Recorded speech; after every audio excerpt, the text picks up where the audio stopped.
Welcome, Dr. Wu, to the Morris Cancer Center. I'm really interested in the study that you're doing for vaginal atrophy and dryness. Can you tell me about that study? Certainly. Thank you, Dr. Yashar. The study that we're doing is on a molecule called 302 or Avogen, and it's a natural product derivative from the avocado. The company decided to do a formal study to look at the safety and efficacy in the vaginal mucosa for specifically vaginal preparation that was formulated for women. And in the study, we were able to recruit 20 candidates to actually take the capsules for approximately 6 weeks, after which we had performed biopsies of the vaginal mucosa and also vaginal pap smears. We did transvaginal ultrasound as well to look at endometrial thickness, and we did a hormone profile to look and see if there was any hormonal manipulation or change. And what was interesting is we were able to find that there was indeed no change to estrogen, progesterone, and DHEA levels, and also that the endometrial thickness was unperturbed. But all candidates basically came back with the same response. The subjects had stated, based upon the menopause rating scale, that there was an improvement in vaginal dryness and a lot of their menopause-related symptoms. So did you do a biopsy before and a biopsy after to compare the two biopsies? Yes, exactly. In this study, the patients were not allowed to be on any other estrogen at least a year ahead of time, and they were not allowed to take any sort of SERM or estrogen-like phytoestrogen at the same time or prior to the study as well, 1 year ahead of time. Furthermore, they were not allowed to have had any sort of energy modality, CO2 laser or RF energy. They were not allowed to receive any sort of vaginal rejuvenation procedure prior to the study, but has absolutely no downtime whatsoever and virtually no side effect. And no procedure? Correct. And how about their quality of life? Was it improvement in their quality of life, sexual function, all of those things as well as the biopsy changes? Yes. You have to understand some of these patients were extremely atrophic to the point where they had not had intercourse for a very long time. Some of the candidates, some of the subjects for over 10 years. And some of them had expressed that there was a change in their lives in that for the first time for a long time, they were interested in having intercourse again. Some of them who were sexually active, all of those individuals did report that they did not have the dryness or a tearing sensation in the posterior fourchette area. And what was also interesting is the patients that had mild incontinence. On anti-estrogen, like as an oncologist, breast cancer survivors who have to take anti-estrogens, people that get radiation. How did you choose who's going to go on the study? Yes, mostly individuals that were menopausal and experiencing vaginal atrophy to begin with. We did not specifically look for individuals that had gone through premature menopause or radiation therapy. But it is interesting, though, because some of the non-study patients that had actually used the Avogen before were actually post-radiation treatment patients.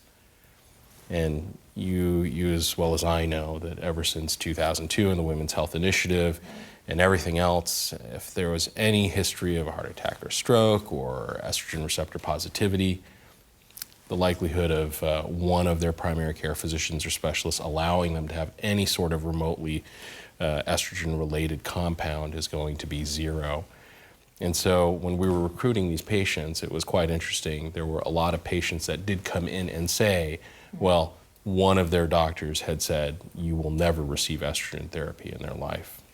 Well, and isn't there this movement now that for symptoms you can take estrogen, but you're supposed to wean off anyway? I think that's what they're asking women to do. But the women that I see in my practice, you know, that's one of the most miserable things about whether they're not on an anti-estrogen or they're just menopausal. The whole symptomatic vaginal itching and dryness, not to mention not being able to have intercourse, is really bothersome and obviously a decrease in their quality of life. Yes, and that's the other thing too is when you think about it, we have these patients that are out there now in the world that they're struggling to find something or anything. And you know, we try things like olive oil, coconut oil, and the patients say, well, yeah, it works while it's on me, you know, and it works while it's there, but the moment that it's gone, you know, the moisturization and the effect. And you looked, you said, at DHEA, estrogen, endometrial thickness, so we Yes. know that it should be safe for these women, even women who shouldn't be on estrogen, say, who are at risk for estrogen-related cancers or things such as that. Correct. The molecule, and you know how we look at the molecules, and we say, oh, that kind of looks like a steroidal molecule, a big blocky carbon chain that's locked up into some sort of aromatic compound almost. We look at those kind of molecules and start to wonder and worry, well, is this actually a cheater molecule? Is this like some sort of phytoestrogen or an estrogen lookalike, or unlocking an estrogen receptor somewhere?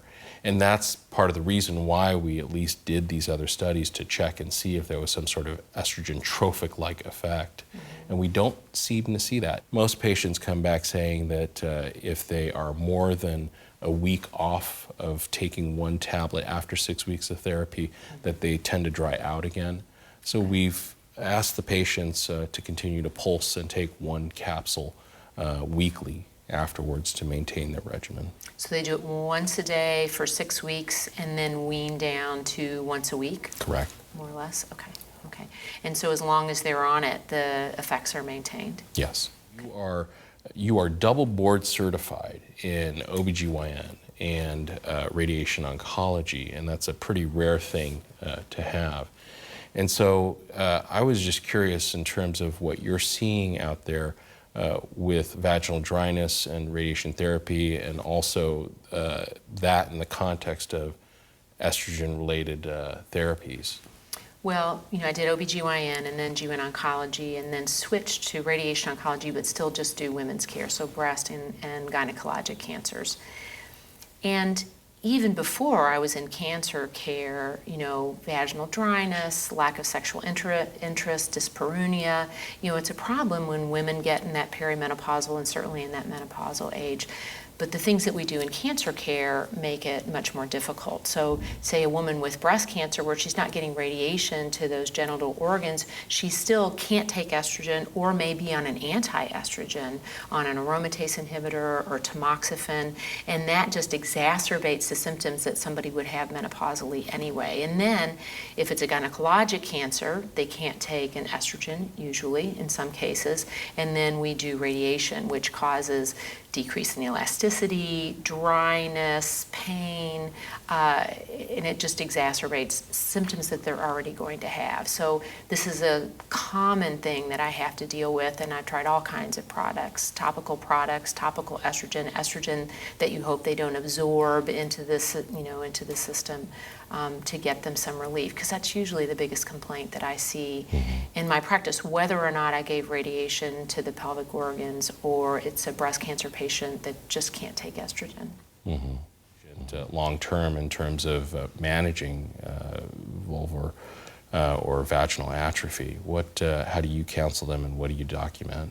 Well, you know, we start with talking about the symptoms and start with, you know, KY jelly or just a lubricant, Astroglide, to see if that helps them, and then we'll kind of do stepwise. There's Replens, there's the Estring, there's DHEA capsules, and I'm excited that there's a new product out there, because nothing is perfectly satisfying for everyone. Some women are okay, but I use that term in the real sense. They're okay. They're not completely satisfied, but they're not in misery.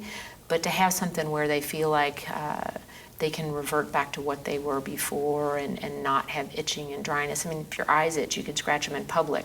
You can't do that in certain parts of the body, so it's a problem, right? And not to mention the interference with intimate relationships and how that affects their relationships. You know, it's a tough problem, and one that women with or without cancer struggle with, but certainly women with estrogen receptor positive breast cancers or gynecologic cancers that need radiation struggle with on a daily basis, in addition to having to deal with their cancer and the other side effects from anti-cancer treatment. So.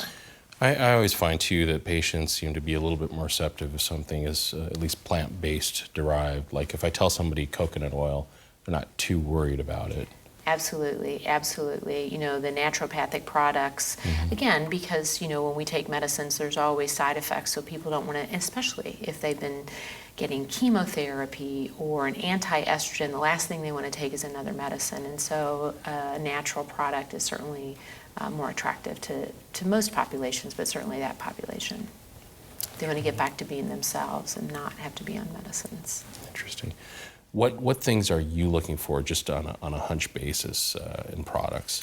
Well, you certainly have to know that, I mean, being a natural product and something we eat like avocado, but you want to make sure, especially in a cancer patient, that it's not going to feed the cancer cells, which is why it's so important what you said about not having a high estrogen level in the blood, not changing that, not thickening the endometrium, because we know unopposed estrogen can cause endometrial cancer. But if they have a cancer cell that's left behind, and hopefully these women do not, you want to know that it's not going to feed that or turn normal tissues into another cancer that they would have to deal with. Now, the teratogenicity, we definitely treat women that are of childbearing age, and I see women that are of childbearing age, and when they're done with their anti-cancer therapy, a lot of them want to go back and, you know, have children after they're over their anti-estrogen, and certainly you wouldn't want to think that there's a product that could interfere, you know, with the development of a fetus. Now, with radiation, certainly radiation to the breast is not going to interfere with that, but radiation to the pelvis, you know, usually that would obviate their ability to conceive and have children. But certainly you don't want to give them a medication that they would have to worry about causing problems in the future for a young woman. Okay. And, you know, the vaginal atrophy that I see is probably not nearly as profound as what you see. And I'm just curious, what is the standard of care for vaginal atrophy from a radiation oncologist? Dr. Wu, I know you'd said that you'd started this study on women that have vaginal atrophy, but symptoms start really when you're in that perimenopausal state. So, you know, women are searching for all kinds of things. It kind of sneaks up on them that they have this dryness and itching, and intercourse gets more and more uncomfortable. Do you think it would be beneficial for women to start it when they begin to have those symptoms, even before they're menopausal? Correct. You as well as I know that menopause is going to start potentially somewhere around 51 to 52 years of age, but some women will start reporting symptoms of dryness well before that, at about 47 years of age. And in the case of some of the patients that had reported back to us that had been taking the original natural product derivative of Avogen before it was a vaginal suppository, some of these women were well before 52 years of age. And so it's important to make the caveat here that the study wasn't done to say that it's only postmenopausal vaginal atrophic patients that can use this medication. Really, anybody who is experiencing any vaginal dryness can actually use the medicament, can actually use the natural product derivative without having to worry about any sort of estrogenic effect. Okay. So as a natural product, but a medication in a sense, do they have to have a prescription? No. This product is actually, since it's a natural product supplement, has been allowed by the FDA to be marketed and used in the United States as an herbal supplement. Okay. And because it's a natural product derivative and has no chemical change and minimal manipulation, it is allowed in the United States. Okay, so when a woman just starts having symptoms of vaginal dryness in the perimenopausal state, say she's even 45, 47, then she could find this and use it and then just maintain it safely, you know, for the, you know, forever, I guess. Yeah. Yes, it's interesting to note that in the majority of the subjects in the study, that they had been struggling and looking for something that was non-estrogen based to begin with, and something that they felt would be easily tolerated. And of course they had tried some of the simple oils and moisturizers like olive oil, coconut oil, and what they found after taking the Avogen is that it was a very different effect compared to those standard emollients.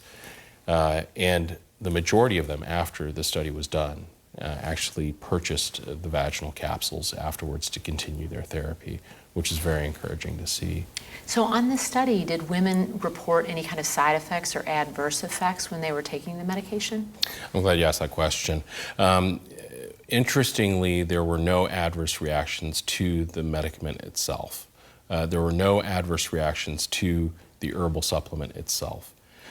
Some of the patients did report that the capsule did not completely dissolve, in which case basically the next morning when they went to the bathroom, the capsule just fell into the toilet, and that's basically it. But nobody had an allergic reaction. There was no dermal reaction or any sort of systemic effect. Nobody experienced a new onset of hot flashes or vaginal bleeding or increased secretions to the point of being irritable. Most of them reported just an improvement in the moisturization, but no bacterial vaginosis or yeast infection.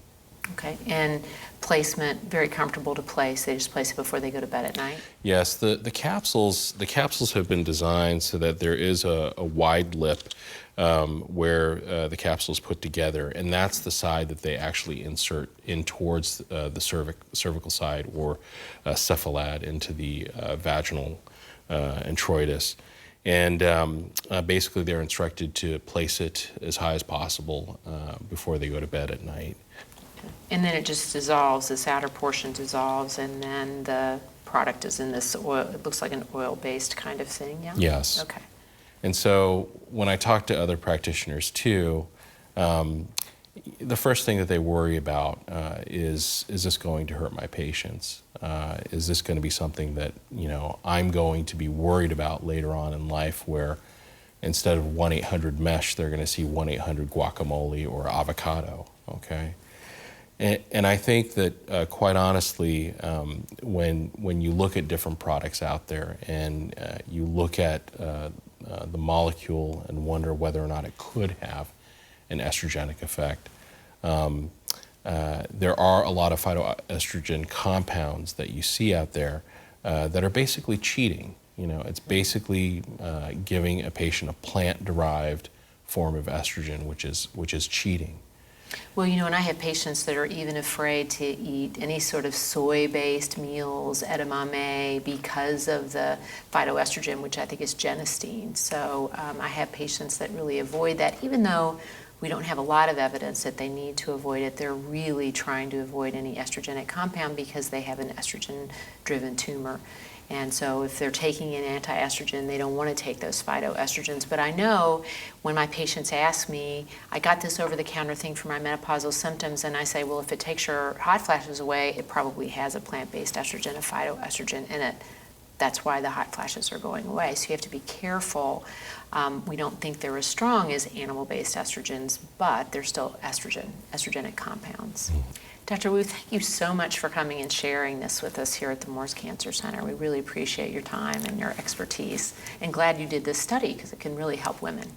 Thank you, Dr. Yashar, so much for commenting on these issues regarding vulvar atrophy, and especially in the field of radiation oncology. It's so wonderful to have an expert like you who's uniquely trained, board certified in radiation oncology, and a background in OBGYN and GYN oncology. Thank you so much for making those interesting comments and observations regarding this particular problem.